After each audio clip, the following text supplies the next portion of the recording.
दोस्तों, एक महिला अपने गांव वालों के साथ में प्रयागराज कुंभ नहाने के लिए जाती है। उसके घर में उसकी बेटी होती है और उसकी सास होती है और वह अपनी बेटी को घर पे छोड़कर गांव वालों के साथ में प्रयागराज नहाने के लिए जाती है। और वहां पर उस महिला को यह नहीं पता होता है कि हमारी बेटी के साथ में घर पर क्या हो रहा है। और वो नहीं जानती थी कि मैं जब अपने गांव जाऊंगी और अपने घर जाऊंगी तब मेरी बेटी किस हाल में मिलेगी।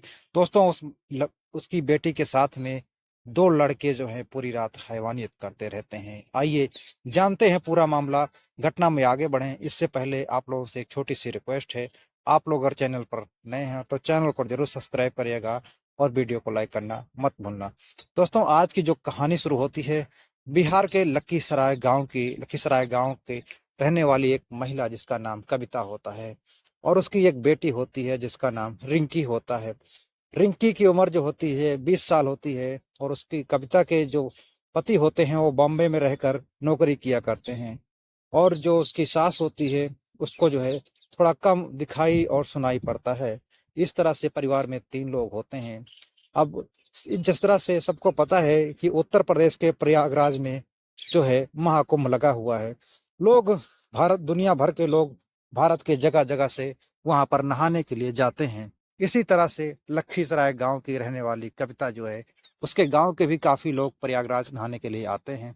तो कविता अपने घर पर अपनी बेटी से कहती है कि बेटी रिंकी, तुम अपनी माँ दादी माँ का ख्याल रखना और घर का भी ख्याल रखना। और मैं कुंभ नहाने जा रही हूँ और 2-3 दिन में मैं वापस आ जाऊंगी गांव वालों के साथ में।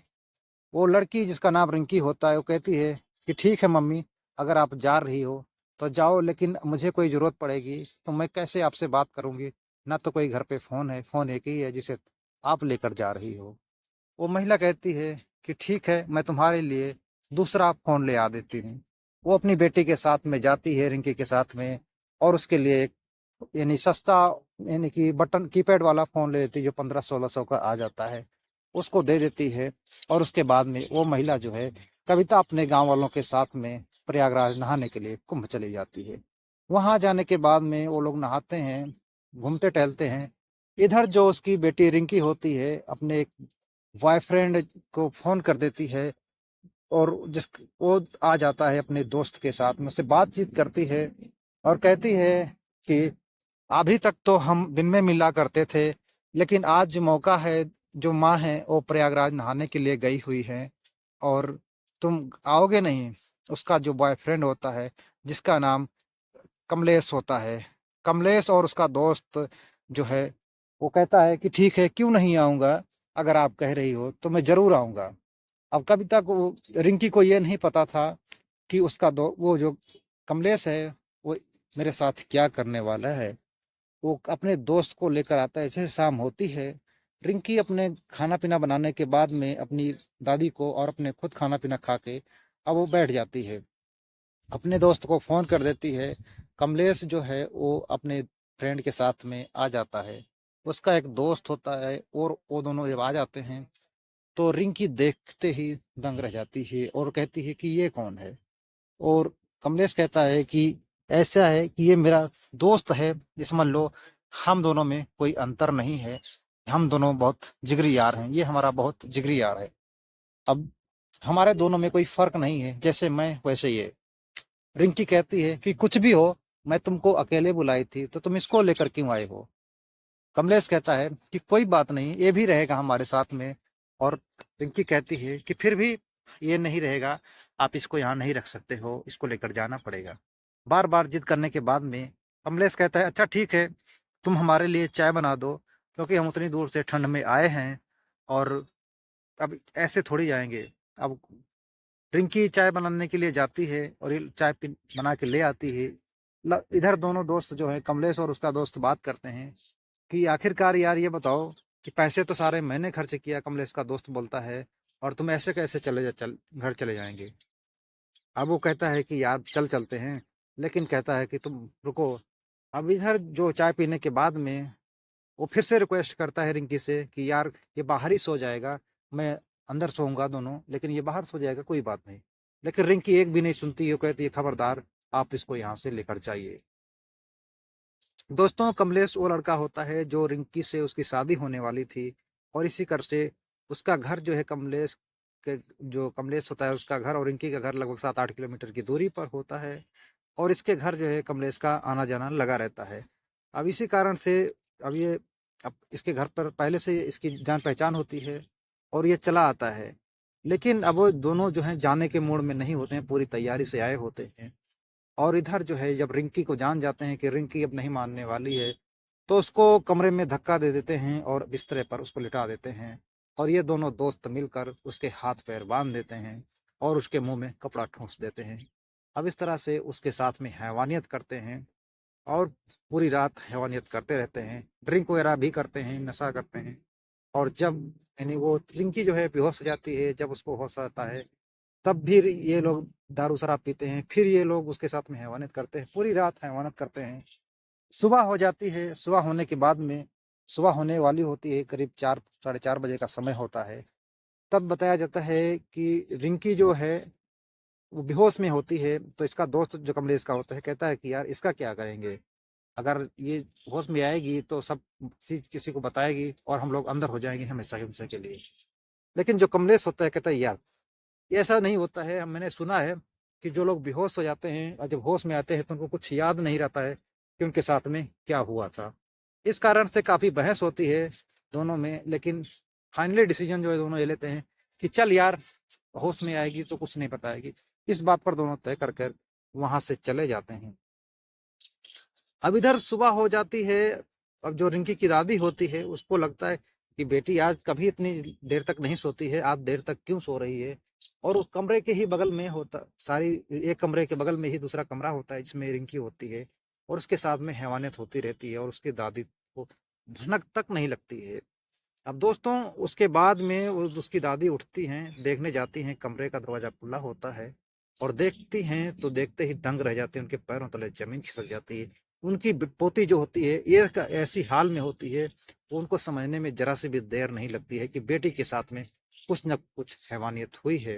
वो अपनी बेटी का हाथ पैर खोलती हैं, और उसके बाद में उससे पूछती हैं कि आखिरकार तुम्हारे साथ में ये हैवानियत कौन किया। अब उसके बाद में वो लड़की बताती है कि जो कमलेश है वो अपने दोस्त के साथ में आया था, कमलेश उसने मेरे साथ में ऐसा किया। लेकिन उसकी दादी कहती हैं कि कमलेश ऐसा कैसे कर सकता है, लेकिन जो रिंकी होती है कहती है हाँ उसने ही किया, उसका दोस्त ने मिलकर ऐसे काम किया। अब इसके बाद में उसकी दादी दोस्तों बिगड़ देरी किए हुए उस अपनी पोती का हाथ पकड़ती हैं और सीधा पुलिस स्टेशन पहुंच जाती हैं। पुलिस स्टेशन पहुंचने के बाद में सारी वाकया बताया जाता है। पुलिस वालों के पैरों तले जमीन खिसक जाती है। वो कहते हैं, दादी कहती हैं कि मेरी पोती की शादी जो है कमलेश नाम के लड़के से तय की गई थी, होने वाली थी, लेकिन वो मेरे घर पर आता है और मेरी लड़की पोती के साथ में इस तरह से अपने दोस्त के साथ मिलकर पूरी रात हैवानियत करता है। अब इधर पुलिस जो है बिगैर देरी किए हुए उन दोनों लड़कों के घर पहुंच जाती है, जहां पर वो आराम से चैन की नींद सोए होते हैं, जो कि रात का जगा हुए होते हैं और वहां सो रहे होते हैं। तो सोते हुए उन दोनों को दबोच लेती है और दबोच का सीधा थाने ले आती है। थाने लाने के बाद में उन दोनों से सख्ती से पूछताछ किया जाता है। पुलिस अपने तरीके से जब पूछताछ करती है तो सारे जुर्म को कबूल कर लेते हैं और बताते हैं कि रिंकी ने मुझे फ़ोन किया था और बुलाया था कि मम्मी घर पर नहीं हैं, और इस आप आ जाओ, हम दोनों एंजॉय करेंगे। लेकिन ये मेरा दोस्त है, हम दोनों जिगरी दोस्त हैं। पुलिस वाले बोलते हैं कि अगर तुम्हारी शादी रिंकी के साथ में होने वाली थी तो तुमने अपनी दोस्त के साथ मिलकर इसके साथ में इस तरह से हैवानियत क्यों की। वो कमलेश कहता है कि हम दोनों जिगरी दोस्त हैं, फिर भी हम इसके साथ में शादी करने वाले हैं, अभी भी शादी करूंगा। लेकिन रिंकी कहती है कि खबरदार अगर मेरे अपने ने अपने मुंह से ऐसी बात कही तो। अब पुलिस वाले फिर रिंकी से पूछते हैं कि रिंकी तुम क्या चाहती हो। रिंकी कहती है कि मैं मेरे साथ में जिस तरह से इसने हैवानियत की, मैं इस लड़के को इसकी सजा तो दिलाकर ही रहूंगा। और पुलिस वाले फिर उसको विभिन्न धाराओं के तहत मुकदमा दर्ज करते हैं, और उसके बाद में उसको जेल भेज दिया जाता है। अब मामला जो है अदालत में जाता है। इधर रिंकी की माँ को फ़ोन कर दिया जाता है, पुलिस वाले फ़ोन करते हैं, कहते हैं कि तुम्हारे घर पर मामला सीरियस है, कोई कि तुम्हारे पति की तबीयत खराब है, जो बॉम्बे में रहते हैं वो घर पर आए हुए हैं, आप जल्दी से आ जाओ। रिंकी जो होती है उसको नहीं बताया जाता है उसकी माँ को कि रिंकी के साथ में ऐसा हुआ है, और वो चुपचाप वहाँ से अकेले है, अपने गाँव वालों को छोड़कर वहाँ से अकेले कुंभ से निकलकर यानी वहाँ पहुँच जाती है अपने घर, और घर पहुँचने के बाद पता चलता है कि उसके बेटी के साथ में इस तरह से जिस लड़के के साथ में शादी होने वाली थी उसी ने उसके साथ में दरिंदगी की। दोस्तों, ये घट के साथ में दरिंदगी की। दोस्तों, ये घटनाक्रम सुनाने का उद्देश्य किसी को परेशान करना नहीं, दुखी करना नहीं, बल्कि समाज में घट रही घटनाओं के प्रति जागरूक करना है। दोस्तों, क्या कभी रिंकी ने सोचा होगा कि उसका होने वाला पति अपने दोस्त के साथ मिलकर मेरे साथ में इस तरह की घटना को अंजाम देगा? दोस्तों, हम ये घटना जो है हमारे समाज में एक सीख देके जाती है। हर घटना दोस्तों हमें एक सतर्क देके जाती है कि हमें उससे सीख मिलती है कि उस व्यक्ति ने ये गलती की थी, तब उसके साथ में ऐसा हुआ है। दोस्तों, इस कहानी में भी सेम ऐसा ही होता है। अगर रिंकी फ़ोन करके उस अपने दोस्त को नहीं बुलाती, यानी कि उस जिसके साथ में उसकी शादी होने वाली थी, उसको नहीं बुलाती, तो उसको मौका नहीं मिलता। और उसके बाद में रिंकी को यहाँ भी उसको इस रिंकी ने, लेकिन किसी ने कोई कल्पना भी नहीं कर सकता है कि उसका जो होने वाला पति है, यानी अपनी होने वाली पत्नी के साथ में इस तरह से हैवानियत कर सकता है अपने दोस्त के साथ में मिलकर। दोस्तों, इस घटना के बारे में आपकी क्या राय है? अपनी राय कमेंट बॉक्स में ज़रूर लिखना दोस्तों। मिलते हैं और एक किसी घटना के साथ, तब तक के लिए जय हिंद।